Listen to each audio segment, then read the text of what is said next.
Bonjour tout le monde, alors cette vidéo concerne les Verseaux et les Poissons, on va aller voir un petit peu ce que votre corps a à vous dire à travers cet oracle. Donc bien sûr, hein, ça fait partie de la médecine parallèle, ça ne fait pas partie de la médecine traditionnelle. On n'oublie pas que c'est le premier levier hein, dans notre vie, hein, la médecine traditionnelle. En aucun cas, nous devons faire passer la médecine parallèle avant. C'est un complément bien entendu, hein, c'est important d'aller voir.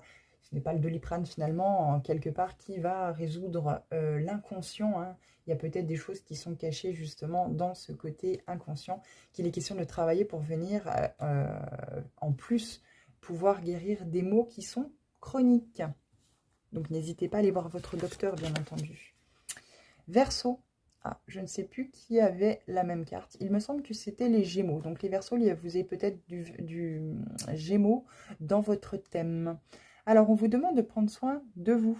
Ton corps passe au second plan depuis bien trop longtemps. Il mérite tout autant d'attention et de respect que ton esprit et ton cœur. Aime-le, prends-en soin et chéris-le un peu plus chaque jour.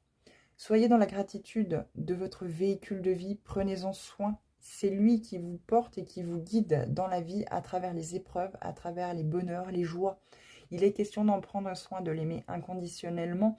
N'hésitez pas à faire des méditations pour réaligner vos chakras, pour pouvoir vous ouvrir justement à quelque chose qui pourrait vous passionner, par exemple, à vos souhaits. N'hésitez pas à vous reconnecter à vos besoins profonds. Ne laissez pas les autres marcher sur vos plates-bandes. Hein. Clairement, affirmez-vous et reprenez votre pouvoir personnel en prenant soin de vous. N'hésitez pas à dire non aussi également dans des situations que vous ne souhaitez pas voir apparaître dans votre vie ou quelque chose que vous ne souhaitez pas.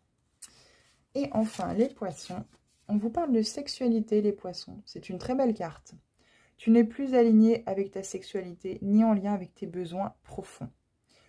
Tout n'est devenu qu'automatisme. Autorise-toi à redécouvrir en douceur tes désirs, tes plaisirs, tes envies pour cheminer vers l'orgasme. Tout est mécanique. Il y a trop d'automatisme dans votre vie. Tout est finalement catégorisé. Limite, vous mettez une croix dans le calendrier, si je peux me permettre, mais ça n'apporte rien en fait finalement. Vous avez un petit peu légalisé la sexualité dans votre vie, dans votre couple, comme quelque chose qui doit devenir, qui est devenu en fait quelque chose qui se produit par exemple une fois par semaine ou 2 fois par semaine, ou quelque chose qui doit se produire 15 fois par semaine, peu importe. Hein. Vous avez trop légalisé en fait, vous avez trop automatisé ce désir dans le couple et on vous demande de revenir à quelque chose de beaucoup plus charnel, de vous reconnecter au plaisir, au désir finalement que vous devez prodiguer à travers cet acte par exemple ou